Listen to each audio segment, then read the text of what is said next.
Hi, I'm Katie from Kimberbell, and today I'm going to make the plaid block with you from Pumpkins and Potions. In front of me I've got my stabilizer and my pieces, my pieces A and B. We're going to stitch our machine step 1, which is our fabric template, and then we'll go ahead and place our fabric.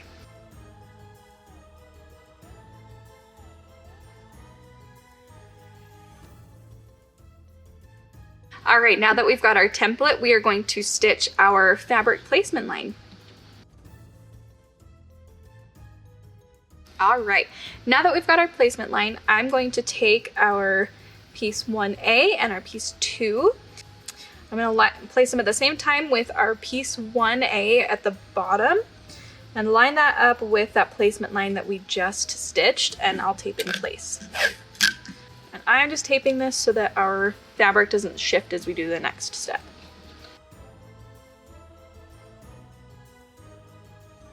Alright, now that we've got that stitched, we are going to flip our gray piece right side up and either finger press very well, use a fabric starch pen or a mini iron, and flip that up, and you want that seam to lay flat. So we're going to tape this in place and then stitch our next step.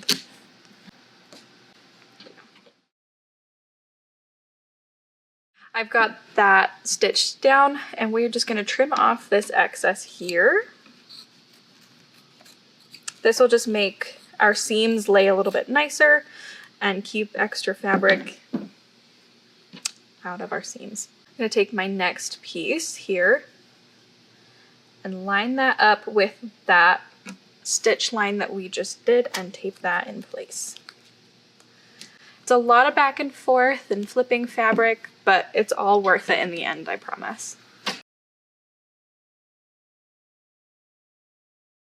Okay, we've got that stitch done. I'm going to flip that up, and then again, just finger press or use a starch pen or a mini iron, whatever works best for you. And I'm just going to tape this in place, and we will keep going.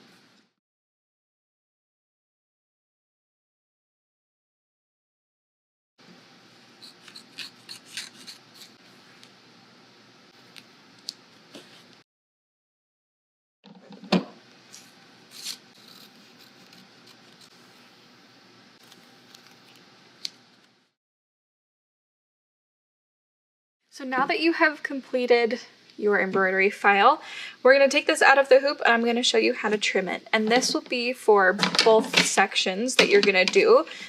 You'll just repeat that file with your 1B fabric and your fabric 2 as well. I'm going to take my ruler and my rotary cutter, and I'm just going to trim exactly on these cut lines here to make my sections.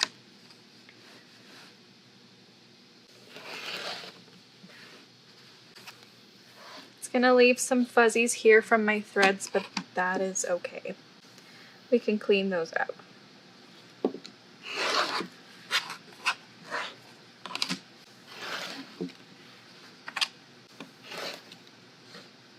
You don't have to measure anything. It's already pre-measured for you with the stitching with your last step. These stitching lines are really nice to use your ruler. You can use them to help guide your ruler and make sure that you are lined up, and you can put your ruler edge on top of that stitch line or next to it, however you want to trim. I will always just go right next to it so that I'm cutting directly on that line. Set those off to the side.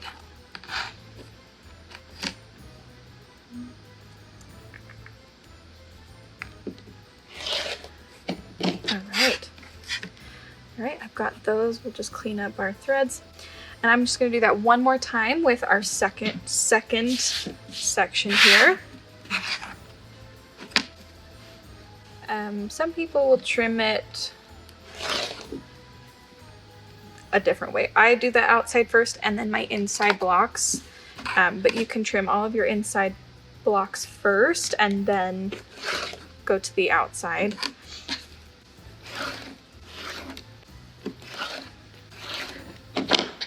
All right, I've got everything trimmed, and now we are going to get our second file loaded so that we can finish stitching our plaid block. You'll see they'll end up being pieced like this so that it will have that fun effect.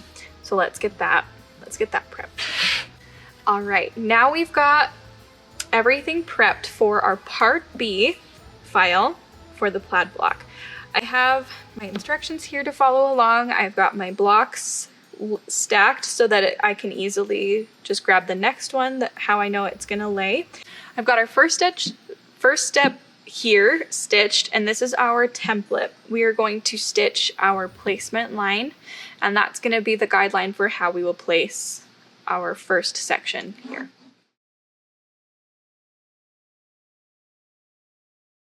All right, we've got our placement line stitched, so we're going to take our first block here, our first section, and you want to start with the left block on the top left side. So we are going to place this right on the left side of our hoop here, and we are going to align all of our seams with these stitched lines here. So we're going to be very careful. We want to make sure that all of our seams line up so that when we have a finished block, it looks well sewn together. So I'm going to use a lot of tape for this block, and I recommend that you do too. Just make sure that everything is in the spot where it's supposed to be. And I make sure that you don't pull or stretch your block when you go to place it. That can distort it as well. All right, so everything is lined up the way that I want it to, so I'm going to carefully just place my tape on this side so that it's not going to move. And then let's stitch our tack down line.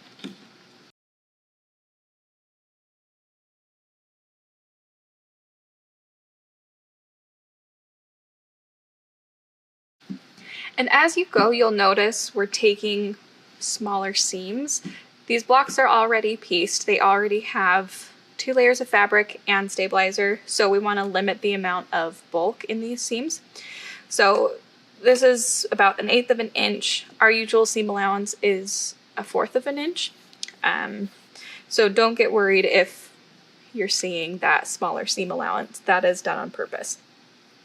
So we're going to take our next segment, which is the gray and white, and we're going to start with the gray at the top. And we're going to lay this right side down over top of what we just stitched. And you want to make sure that it is aligned vertically here. And then because we can't see the seam on this side, what I'm going to look for is this second line here. This is my seam line. So if I flip this over, I can see that is where I'm aligning my blocks. It's this seam right there. So we're going to align that. We're going to align it vertically with this stitch line that we just stitched. And then also making sure that this horizontal line lines up with this line here and also our seam. Once that's aligned, I'm going to tape it really well in place. And for this one, I'm actually going to add a couple more pieces of tape just to really make sure that it is not going to move. Let's go ahead and stitch our next tack down line. All right, so I am going to flip only this strip to right side up, and I'm just gonna make sure that all of my seams line up the way that I want them to and that I like the way that they look. If you don't like how they've lined up, if something shifted while you were stitching, go ahead and just unpick that. I know that's not fun, but if you want it to line up that way, like this, you'll want to unpick it and then just replace your piece and tape it down really well, and then stitch the previous step over again. I don't have an iron next to me, but I would recommend using a mini iron or just your regular sewing iron to really get this to lay down nice. like I was saying before, this is a bulkier seam than normal. So that will help everything lay down really nice and flat. I'm going to finger press here really well and then tape everything down. After you've pressed really well, you want to make sure that your seams also line up with this line. If your seams lined up over here, they should line up over here, but just double check. I'm going to tape this down and we're going to stitch our next line.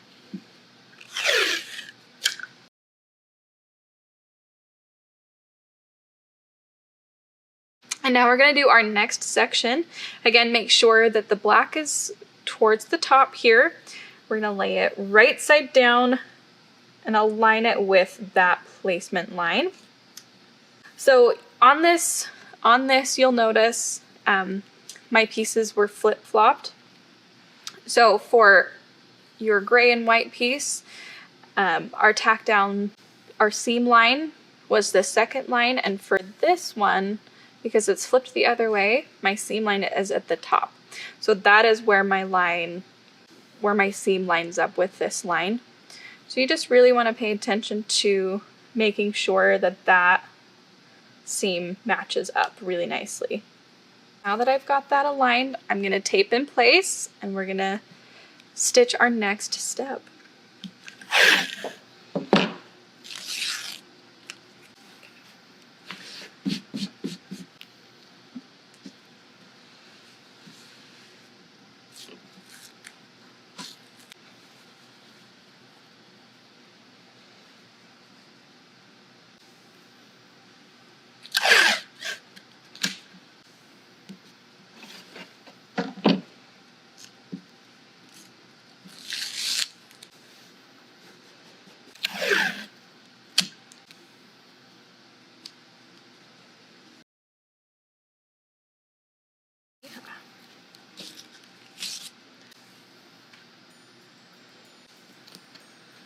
So something you could do that's a little helpful, once you've aligned your fabric and taped it in place, you can always fold your fabric back and see if it's lined up the way that you want it to be.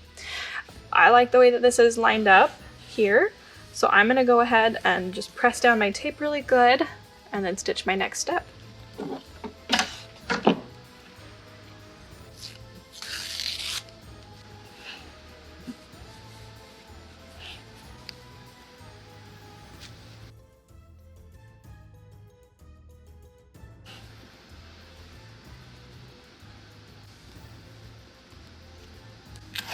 So we have just stitched our very last step for this block.